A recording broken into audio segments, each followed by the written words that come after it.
Fact, we are selling in a digital age. So, is your presentation digitally savvy? Let's get into that on today's episode of The Buyer's Mind. Welcome to The Buyer's Mind, where we take a closer look deep inside your customer's decision-making mechanism to reverse engineer the perfect sales presentation. Now, please welcome your host, Jeff Shore. Greetings. Welcome once again to The Buyer's Mind. So glad to have you with us once again for this podcast where we seek to understand the way that our customers make purchase decisions and seek to change the way we do business to make it easy for them to do just that. I'm Jeff Shore, your host, joined by our show producer, Paul Murphy. We are so glad to have you here. I just want to say on a personal note, I appreciate those of you who listen to The Buyer's Mind so faithfully with a desire to really want to improve your game. It's not entertainment for you. It's the opportunity to say, how do I get better? The best part about the feedback that we get on The Buyer's Mind is not just that I enjoyed this episode. It's here's what I did differently after I heard this episode. And that's the cool part. So keep those comments coming. You can drop a note in iTunes on the comments section there. You can send us an email, ask@jeffshore.com. We really appreciate hearing from you, what you're getting out of The Buyer's Mind. Hey, Murph, we're going to talk about digital persuasion today. And I know you've seen a lot in your years in this business. This is kind of a tough subject. It's really about how do we retain a great online image? And I know from your perspective, that's not an easy thing to do. The technology is changing all the time. They talk about Moore's Law and the fact that every 18 months, the technology itself doubles. And so trying to keep up in this digital age is hard for both salespeople, marketers, and even the consumers, because you think about how you go about doing things is far different today than it was even 2 years ago. And I think one of those key differences is speed, right? It's like everything is happening so fast. It's easy to sort of get lost, get left behind. And we're thinking, well, I'm doing what I've always done.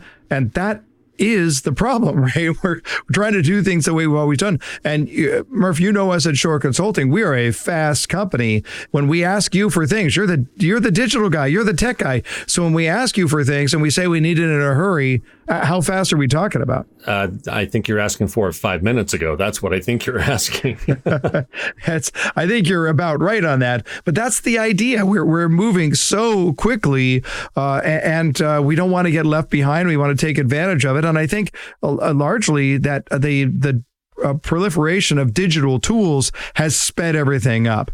But at the same time, everything that we do online is an extension of our personal brand. Right. So every awkward email, every misspelled message that we send out there, we're constantly being judged, and we're being judged by people with minuscule attention spans that don't really have a lot of time to sit around and say, well, I'll bet this is what was really going on. And I think maybe the best way to be able to do this is if we go back to a podcast that we recorded last year with Joseph Pine, who wrote the book, The Experience Economy. The best way to see this is business as theater, that your online presence is a stage. Your digital presence is a stage. And when you look at theater, everything that happens on stage matters. Everything that happens on stage is purposeful. If you're sitting in the audience, there's a reason that you are seeing every single thing that's taking place up on that stage. Business as theater. So as we get into this topic today and talk to the author of the book, Digital Persuasion, I'm going to ask that you really think through from that perspective, how do I see my business, my online business as theater? Because everything matters. Well, I always enjoy having people on the podcast that just bring a tremendous amount of energy, wisdom, smarts, and tell a little bit of everything. And today we have an award-winning entrepreneur, author, digital persuasion expert. She's the CEO of the socialite agency, social media firm. She deals with mostly obscure and unknown clients like ABC, Disney, the Oscars, Visa, Hitachi. Never heard from any of these companies before, but someday maybe she'll make it to the big time. Please welcome to The Buyer's Mind, Erin Gargan King. Erin, how are you? I'm doing great, Jeff. How are you? Thanks for the intro. That's a who's who right there. You're like a mover and a shaker. It's funny. My business grew from one client at my kitchen table to some of the world's biggest brands, all from one tweet. Tell me more. So I was running my agency out of my house, and do you work from home or do you have an office? Yeah, we there's 12 of us at Shore Consulting, but we're all spread out around the corner. I've got an office in my home. Yeah. Oh my gosh. Well, okay. So it was one of those days where I've been working from home since, 6 a.m. and you kept thinking you're going to actually change out of your pajamas and brush your teeth and actually get your day going, Right, which rarely happens, of course, but yeah. Right. And it was like 3:30 p.m. I'm in like the red flannel pajamas, haven't brushed the teeth. And I'm like, what is my life? Right. And so I remember I was working on this one client. I'd been working on them for hours and hours. And I went to pay a cell phone bill. And this is my third venture, and I couldn't pay my cell phone bill. And I had this total mental breakdown. I realized I'd overdrawn my checking account. And I remember thinking to myself, like, one of those snowball moments where all of a sudden you're like, okay, I've been working on all so hard. I have nothing to show for it. I can't pay the cell phone bill. And so I literally just quit for the day. And that night, the Oscars were on TV. And I was drinking a huge glass of really cheap Chardonnay and feeling sorry for myself. And I started tweeting about how the Oscars were so boring after about an hour. And I wonder what's happening backstage. Like, I wonder if Matt Damon is actually like friends with George Clooney, or are they just like frenemies? And I started creating all these different scenarios on Twitter. Well, people started jumping in on the conversation. And everyone started creating all these, what if this is happening? What if Meryl Streep ripping shots backstage with so-and-so? And it started to snowball. And so the next day, I ended up getting a message from the producers of the Oscars, ABC Disney. And they were like, hey, that's kind of a cool idea. Maybe we should try something like that. And so I wrote them a message and said, look, what if you had cameras backstage and you had an app that would live stream what's happening behind the scenes at the Oscars and get people to download it so it's like a second screen experience? And they said, why don't you come in and tell us more about it? And I couldn't believe it. So I went to LA and had a meeting with the Oscars, and they ended up hiring me and my little ragtag bunch of contractors. And from there, hold on, wait, I got to jump into the story for just a second. I got to ask you this question. So you just said that so flippantly. So I went to LA and I met with them. I mean, what were you feeling when you were just like the 24 hours before, and then when you were walking through the door? Because there had to be a whole lot of what in the hell is going on right now? My first emotion, they were like, well, do you have any ideas? I'm like, yeah, my idea is please hire me because I'm broke. That's what I wanted to say. But I didn't say that. Instead I tried to keep it personal and useful and brief about them. And then when I was driving there, I remember I had to borrow gas money to get to LA, which is 90 miles away from my house in Orange County. Yeah. And I remember like coasting down the hills and trying not to use too much gas on the downhill so I would make it to the meeting. That's awesome. And then I just went in there and I just shared ideas. I wasn't trying to sell them. I was just offering value, offering ideas. And, I think they're used to the big fancy, LA, London, New York agencies. And so for some reason they gave me a shot, and it was my big shot. And I hired a bunch of my friends. We worked our butts off. We rocked the event. And from there, we got Fashion Week, and then we got Nelson Mandela's Legacy of Hope Foundation, and then Visa and Target. And literally from that one moment, my entire agency blew up. Our client list went from local nobody to huge Fortune 100s. And my life has literally never been the same, all from just one moment, which is crazy. I love it. I love it. I love it. You obviously, you're a marketing expert, you're a digital persuasion expert, but you actually started in sales back in the day. I called every single person in the Baltimore City Yellow Pages, which is where you used to go to find phone numbers. Yeah. I worked for a local television station in Baltimore City. So if you've ever seen the movie Anchorman with Ron Burgundy and Will Ferrell, and if you've ever seen the Wire with Baltimore City, it was kind of a combination of like Anchorman meets The Wire. Okay. And it was 100% commission. So if I didn't sell, I didn't eat. So I was 22 years old running around PowerPoint presentations, and just, it was really challenging, as anyone listening who does commission only sales can tell you, but there is literally no better training in life than commission only sales positions, I think. Right. Yeah. Yeah. If you don't sell, you don't eat. It's that simple.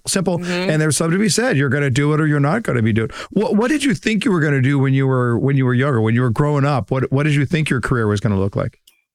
I am actually not a huge planner, and I'm very much in the moment. I never really had a vision for that. My dad just always told me, he would say, find what you like to do and get someone to pay you for it, which I've only recently figured out how to do that in the last couple of years. But my dad was also a sales guy and said, as long as you can sell, you'll never go hungry. As long as you have that skill set, you'll be okay.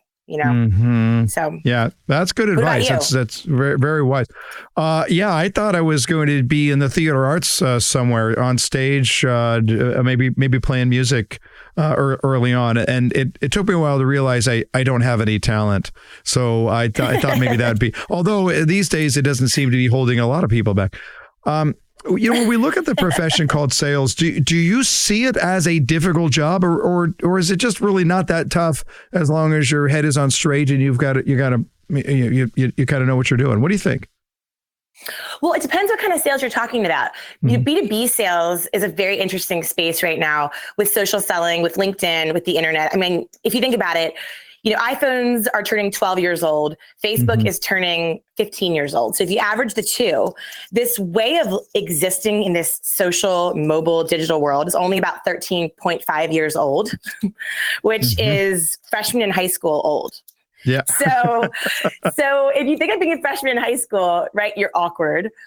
You're really faking it till you make it. You're looking to others to learn how to behave, which is not always the smartest move.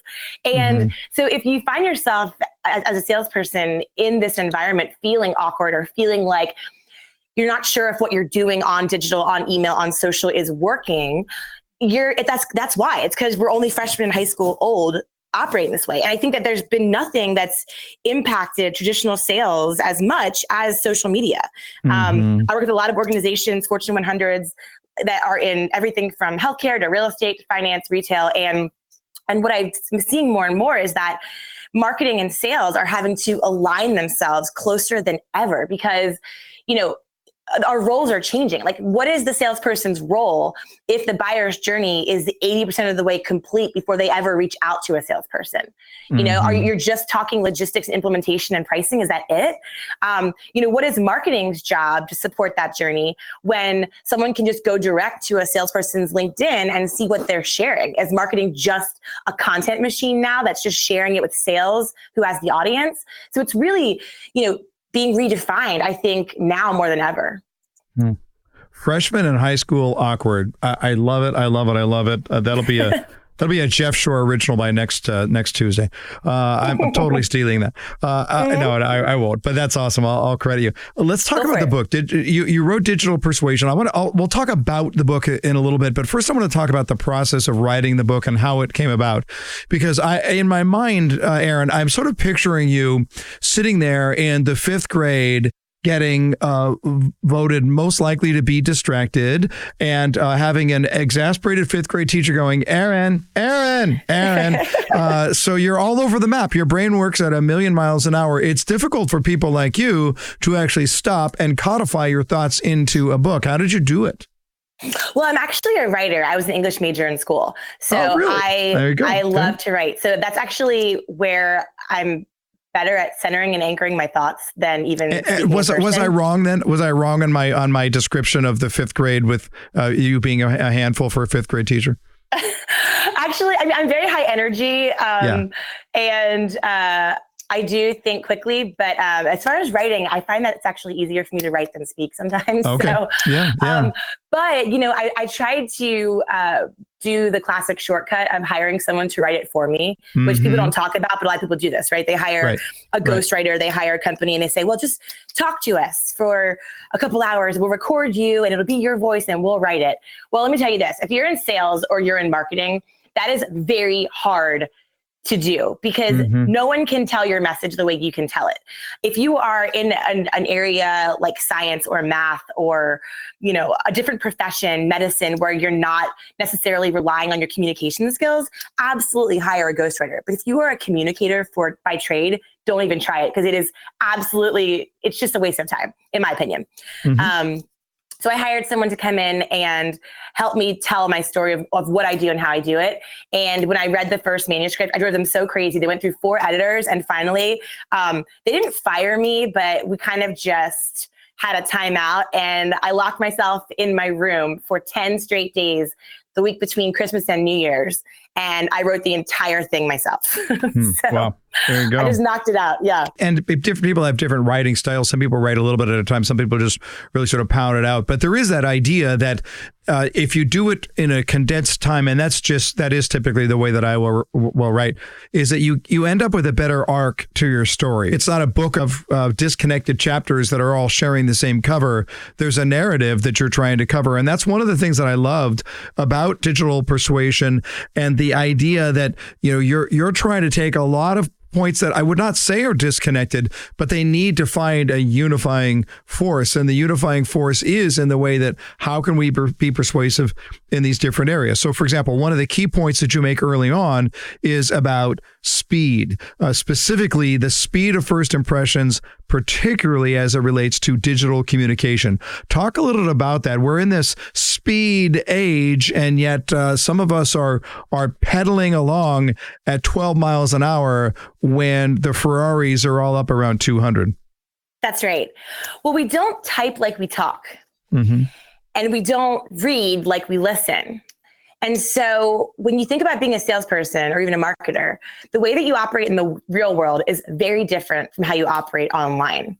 So the challenge is, how do you bridge that gap between online you and offline you? And how do you make sure that the person that shows up in the real world, that's persuasive and influential and powerful you, that once you're in the door, right? Once you have that face-to-face meeting and you're on that phone call, you're on that video conference, once you're there, you have them. You can persuade them to go and think and believe and do what you want them to do. But it's just getting there where people struggle, right? Because you have to win on digital first to ignite dialogue later.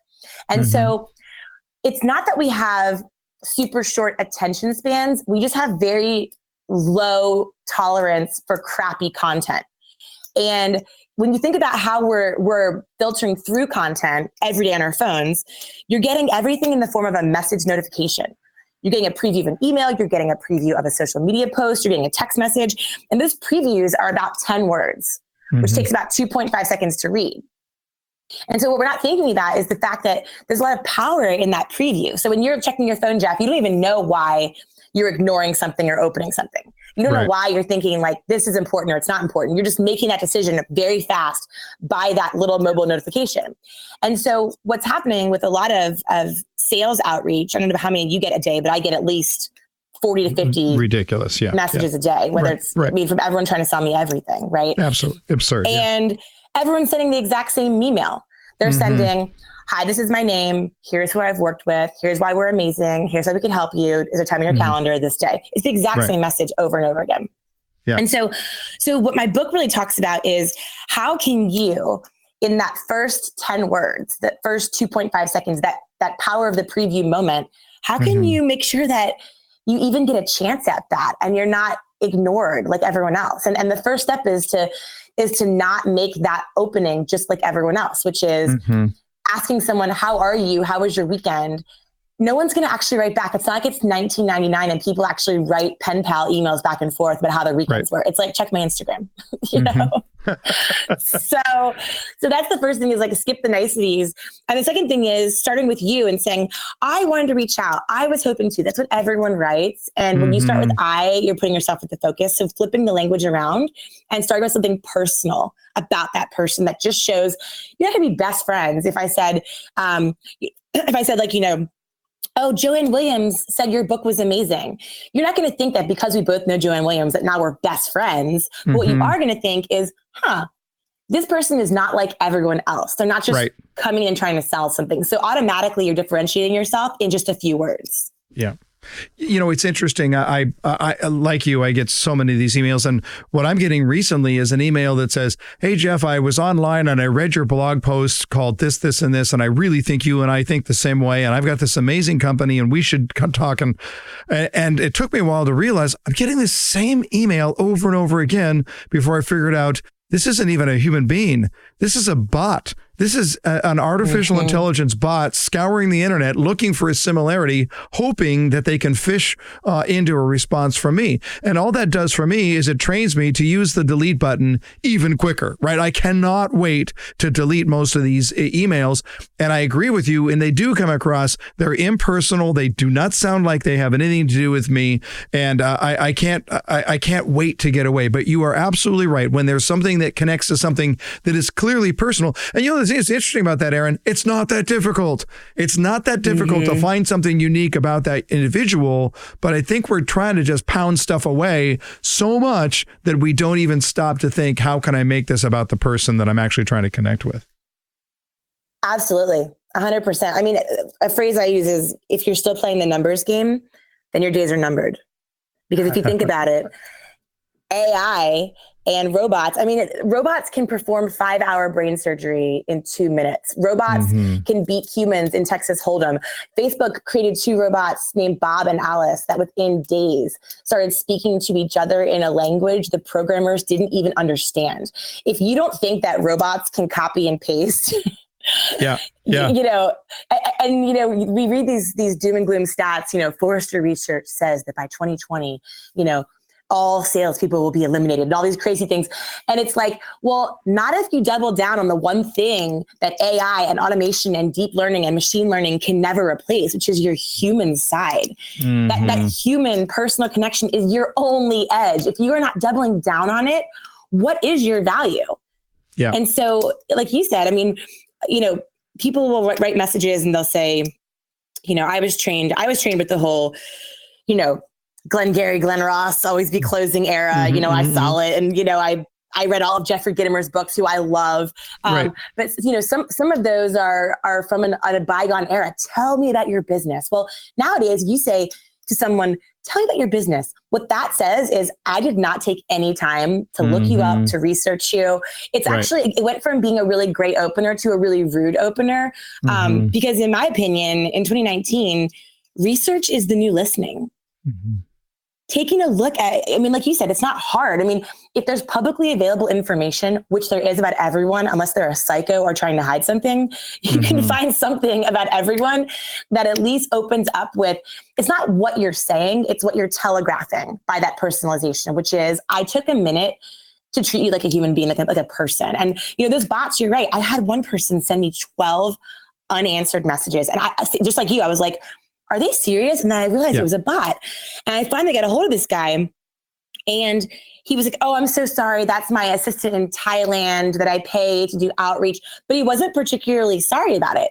And so I got him on a phone call, and I shared with him like how this makes people feel. And anyway, so going back to like the book, the reason I wrote it is because I'm on a mission to help clean up the world's inboxes and eradicate what is a waste of time on both sides. I love it. And on behalf of the world, thank you so much. We really appreciate that. Well, we got some work to do. Do you find yourself sometimes looking at some of the emails that you get, some of those phishing emails, and look at it and go, man, if you'd have just done this right here, which would have taken you about 8 seconds on a LinkedIn search, I could have improved. This must be an occupational hazard for you. You must be able to see what people could do better, and so easily, if they would just put in a half an ounce of effort into it. Yes, I do. And I rewrite a lot of them and put them on social media, which is, people love it or they think it's the meanest thing ever. So I started blacking out people's names so you couldn't see who it was. Because I was trying to do like the town square humiliation to shame them into stopping. And some people thought it was amazing. Other people were like, oh, that's beneath you. So just for less controversy, now I will post a rewrite of a message, but I'll black out their name. Well, it's a good service. You proffer several unusual but intriguing concepts that I wanted to throw at you from the book. One of them you already mentioned, research is the new listening, which you talked about. I just think that's just brilliant. That's absolutely correct. There is a way to listen to people even before you have that first conversation. And if you don't, they'll judge you for that. What about this concept that screens are the new gatekeepers? Well, that's what we're talking about, which is you don't get a chance at bat unless you can get your message opened. And it's so funny because in these messages that we send, and this is everyone from software reps, if you're selling real estate, if you're selling software, if you're selling financial services, if you're working for an MLM and you're trying to get your friend to give your new holistic nutrition product a chance, whatever you're selling, when you try to reach out, get their attention, introduce yourself, educate them about your product, and make an ask all in one message, the reality is it's just too much for one message. And screens are the new gatekeepers. If someone ignores you, it's not that they didn't get your message or that they aren't sure what you're trying to say. If they ignore you, ignoring means no. Ignoring means I don't care. And the problem is that with these messages, we don't type like we talk. And so if you're in person, people are a lot more polite. They're more willing to listen to you and your product, which is why every salesperson is always trying to get 15 minutes on the calendar, right? But on digital, by trying to cram all of that into one message, it's too much for one message. And people, these multi-scroll, multi-paragraphs, we just think of how you go through it. We just don't read it. Right. Right. No, absolutely. There's no question. Speaking of ignoring, the word that you just used, you say in the book that millennials are expert ignorers. Yes. I want to rephrase that. We're all becoming expert ignorers. I think you're right. Millennials. See, I'm glad you said that because I read that and I went, well, I'll take your word for it. I guess that makes me a millennial.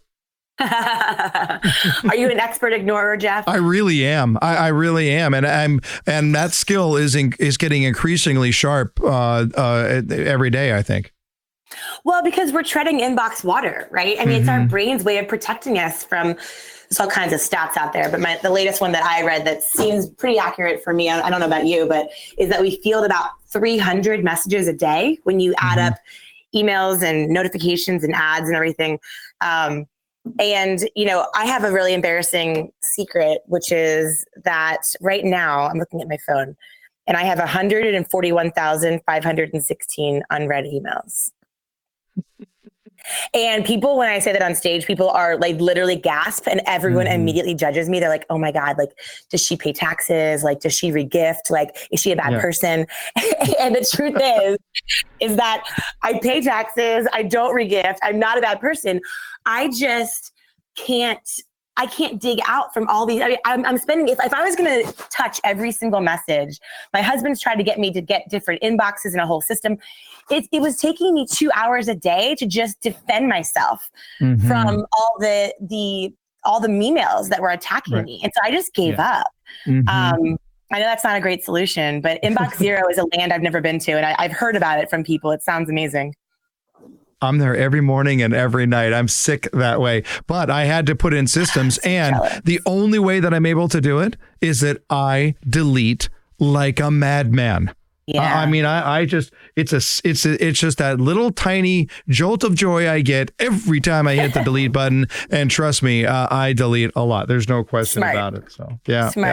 It's the only way you could do it. My brain would be fried just trying to keep up with it. I totally understand your point there. Yeah. And it's funny, like sending all those messages, I will say, I meet with a lot of CFOs of big companies, and a really disturbing trend when it comes to outbound selling, especially outbound digital selling and social selling, or digital persuasion, as I call it, is that a lot of times CFOs are measuring how much I don't know how to say this. It's like they just want to see that you sent out 100 emails. They just want to see in Salesforce that you did all these activities, but they don't care if it's actually productive or not. They just want to be able to show, hey, 100,000 people were annoyed by our sales pitch today. And so if 1% of them buy, we're on target for Q3. And I'm just seeing it more and more. And it just feels so old school to me. Like, I understand that back, when I started my career 15 years ago, when we were just kind of starting out with this world, of the internet, people would answer numbers they didn't know. They didn't have a choice. Not everyone had caller ID. You had to meet with someone with a PowerPoint, because how else were you going to learn about the products and services that were out there? And so we had no other choice. But now, gosh, it just seems so strange when you can find out what everyone cares about, what their needs are, did they change jobs? Did they get a promotion? Did they share an article about a problem in their industry? There's so much knowledge out there. And some of the sales teams that I've worked with, using the principles in my book, we've found that you can spend half the time on outreach, making it personal and useful and brief, and get a lot more appointments, a lot more face time by just treating people like people and by just being, not like everyone else. And it's so funny how many sales teams are still stuck in this old school habit, and they're just so afraid of change. And it's right. It's interesting. I don't know if you're finding that in your experiences with your clients too, but I find it very fascinating. I mean, you cannot stand out by doing the same thing that everybody does. And the irony of it is that in this digital age, there are so many cool ways to stand out. We're just not taking advantage of them. Erin, we're just about out of time. Let me ask you, I love your boldness, right? I gravitate towards bold people. Have you always been so, or is that something that you had to acquire a knack for over time? What do you mean by boldness? How do you know I'm bold, Jeff? Well, when you borrow money to get in your car to drive to meet with the Oscars, you're already bold. But that was desperation. But I'll tell you how I define boldness. Boldness is facing the discomfort and doing it anyway. So there are a lot of people who make their desire for comfort so strong that when they face a discomfort, they see it as a threat and then they run away. You're the type of person that clearly likes to lean into the discomforts of the world. Am I wrong? You're right. And I can tell you the exact moment that I kind of embraced what you just said. I was at my job at the TV station in Baltimore, and I was up for a promotion, which would mean that I would get a base salary plus commission, which I really wanted. And I was up for it against my counterpart, this guy named James. And I hope he's not listening to this podcast, but he and I worked for the same promotion. And James, he played a lot of golf with the executive boys team.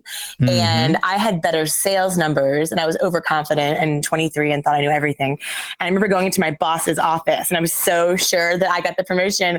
And of course, who do you think got the promotion? Mm-hmm, mm-hmm. James.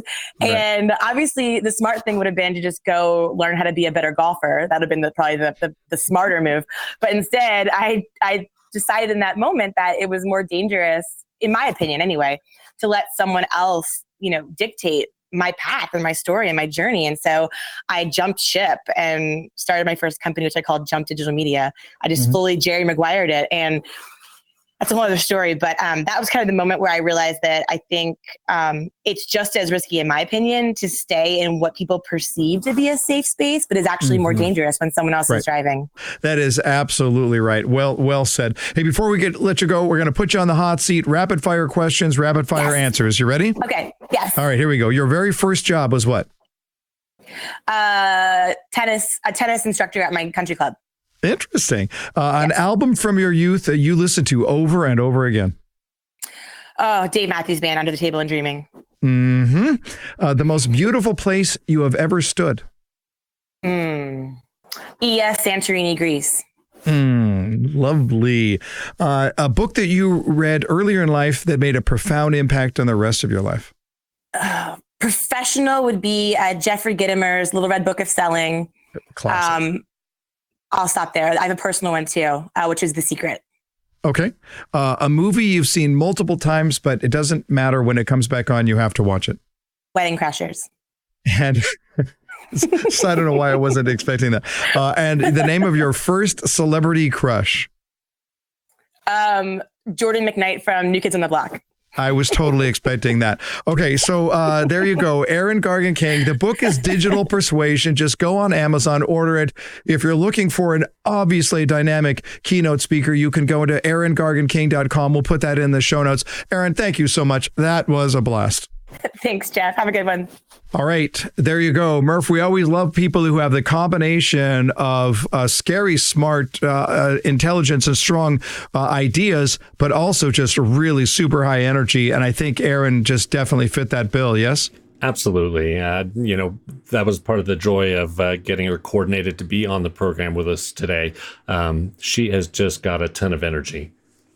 Yeah. But she focuses it in the right way. And you can hear that throughout the process, that she wants to bring people along. She wants to bring people on this journey. And when she thinks about digital persuasion, it's not just a book title. You can kind of tell this is her life. This is her mission. Yes? Absolutely. The book resonates the passion that she has for this topic. And I think our listeners would be wise to go out and get a copy of that book. I agree. And I'll tell you what, I love the book. And when I think about digital persuasion and the digital world, I just got to say, this is happening, folks. In fact, it already happened. When we look at the speed of the proliferation of different avenues in digital technology, it's already happened. It's only a question of whether you're on the curve or behind the curve. And there are very few of us anymore that are ahead of the curve. We're either on it or we are behind it. But I just want to challenge you and ask you the question, how concerned are you about your abilities when it comes to digital persuasion? How important is this to you? People are making significant decisions long before they show up on your radar. You've got prospects out there. You've got future clients out there that are making significant decisions based on what they see in the digital world. And so I just want to ask you the question. What are you doing to grow your personal brand? What are you doing to stand out? And may I make a suggestion? Find out what everybody else is doing, and then don't do that. If you want to stand out, the first trick is to not do what everybody else is doing. You need a unique angle. You need to be able to approach this from a different perspective. You are simply not going to be able to stand out if you're just following the crowd and doing what everyone else is doing. So commit to that. Have the conversation with your peers, with your managers, and then check out Digital Persuasion. You will not be disappointed. It's a fascinating read. It's an insightful read. It's also a fun read, much like Erin Gargan King herself. All right, there you have it, another episode of The Buyer's Mind. If you're enjoying the show, hop on over to iTunes. Make sure you're subscribed. Leave a rating and maybe a review there. And if you want to post an episode onto your social media page, it would mean the world because we're interested in digital persuasion as well. But we know that the highest digital persuasion is going to come through people sharing the word, going on social media and saying, hey, I heard this podcast. You should hear it too. So we'd really, really appreciate that if you take just a moment right now to share it on your social media page. Until next time, go out there and change the world.